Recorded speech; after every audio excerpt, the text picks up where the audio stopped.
الحمد لله وكفى وسلام على عباده الذين اصطفى أما بعد فأعوذ بالله من الشيطان الرجيم بسم الله الرحمن الرحيم ثم لباس لكم وأنتم لباس لهم সম্মানীয় আজকের এই সভার সভাপতি সাহেব, আমন্ত্রিত অতিথি, শিক্ষক সকল ও আমার সঙ্গে বসে থাকা ছোট বড় ভাই বোনদের সকল, আসসালামু আলাইকুম ওয়া রাহমাতুল্লাহি ওয়া বারাকাতুহু। নিয়ে দাঁড়িয়েছি সেটা হচ্ছে শাদী বিয়াহ শরীয়ত বিরোধী নীতি নিয়ম।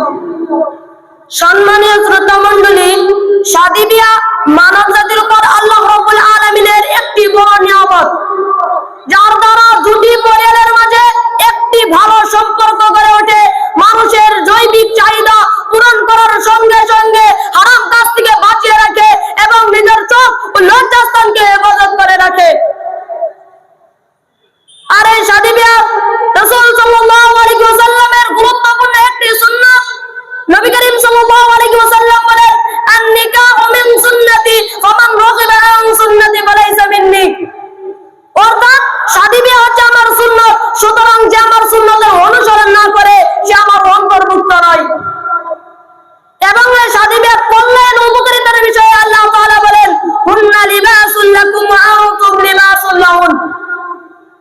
অর্থাৎ তারা তোমাদের জন্য আবরণ আর তোমরা তাদের জন্য আবরণ।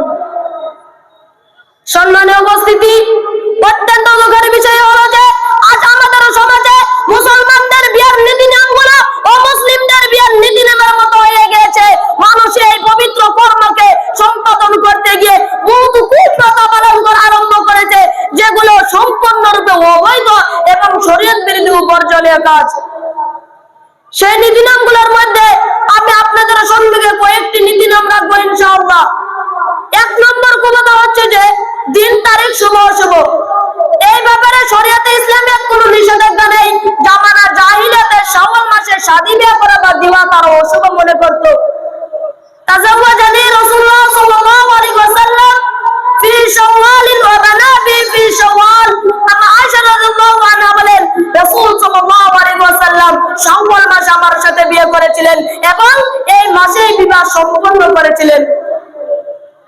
এই হাদিসের দ্বারা স্পষ্ট প্রমাণিত হয়েছে বিশেষ কোন মাসে বা নির্দিষ্ট দিনে বা তাদের পূর্বপুরুষের মৃত্যুর তারিখে শাদী বা অশুভ হয় না। দুই নম্বর কথা হচ্ছে বরের ভাবি অন্য যুবতী মেয়ে বা মহিলারা বরকে সমস্ত শরীরে হলুদ মাখিয়ে গোসল করে দেওয়া। এটি একটি অত্যন্ত লজ্জাজনক কাজ যা ইসলামে কখনো সমর্থন করে না। কারণ নবী করিম সাল্লাল্লাহু আলাইহি সাল্লাম বলেন, ইহফায আওরাতাকা ইল্লা মিন জাওজাতিকা আও মা মালাকাত ইয়ামিনুক। তোমরা তোমাদের স্ত্রী এবং বান্দিকে ছাড়া বাকি সমস্ত মানুষ থেকে লজ্জাস্থানকে হেফাজত করে রাখো। তিন নম্বর কথা হচ্ছে বিয়ের অনুষ্ঠানে বর এবং পাত্রীকে একসঙ্গে দাঁড় করিয়ে নামাজ আদায় করানো। এটি এমন একটি কাজ যার হাদিসের মাধ্যমে কোনো প্রমাণ পাওয়া যায় না এবং এটি একটি সম্পূর্ণরূপে বিদআতি আমল যা কোনো পদ্ধতিতে করা যাবে না। কেন নবী করিম সাল্লাল্লাহু আলাইহি সাল্লাম বলেন, মান আমিলা আমালান লাইসা আলাইহি আমরুনা ফাহুয়া রাদ্দুন। যে ব্যক্তি এমন আমল করলো যেটা আমার শরীয়তে নেই সেটা বাতিল, সেটা কখনো গ্রহণযোগ্য হবে না। চার নম্বর কথা হচ্ছে আনুষ্ঠানিকভাবে পাত্রীকে দেখা। এই যে নিয়মটি আমাদের সমাজে প্রচলিত হয়েছে তা সম্পূর্ণরূপে শরীয়ত বিরোধী এবং নিকৃষ্টতম একটি কথা। এই সম্পর্কে নবী করিম সাল্লাল্লাহু আলাইহি সাল্লাম বলেন, আনসারদের এক মহিলাকে বিয়ে করে লোকটিকে বললেন, আনাদাতা ইলাইহা, তুমি কি তাকে দেখেছো? ক্বালা লা, তিনি বললেন না। ক্বালা ফাযহাব ফানজুর ইলাইহা ফাইন্না ফি আ'ইউনিল আনসারি শাইআ। নবী করিম সাল্লাল্লাহু আলাইহি সাল্লাম বলেন, তাহলে যাও এবং তাকে দেখো, কারণ আনসারদের দৃষ্টিতে কিছু আছে। এই হাদিসের দ্বারা প্রমাণিত হয় যে শুধুমাত্র পাত্র এবং মহিলাকে দেখার অনুমতি প্রদান করেছেন, অন্য কোনো পুরুষ পাত্রীকে দেখতে পারবে না। পাঁচ নম্বর কথা হচ্ছে হলুদ চন্দন মাখা। আমাদের সমাজে শাদী বিয়ার বাঁশের কুলায় মেহেদি, হলুদ, কিছু দাম করবার দোনা আগরবাতি নিয়ে বর ও কন্যার কপালে এই হলুদ গুলো লাগানো হয়। এসব হচ্ছে বিধর্মীদের কথা, যেগুলো বর্জন করা অনিবার্য। কেন নবী করিম সাল্লাল্লাহু আলাইহি সাল্লাম বলেন, মান তাশাব্বাহা বিকওমিন ফাহুয়া মিনহুম। অর্থাৎ যে ব্যক্তি অন্য জাতির সংস্কৃতির অনুসরণ করবে সে তাদের অন্তর্ভুক্ত হয়ে যাবে।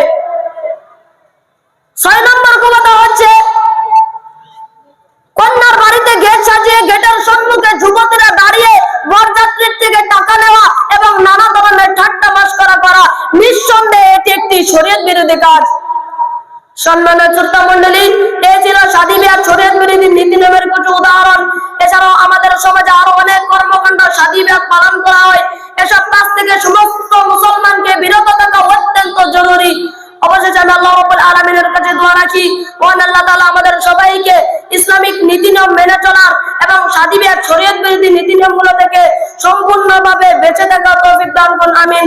আসসালামু আলাইকুম ওয়া রাহমাতুল্লাহি ওয়া বারাকাতুহু।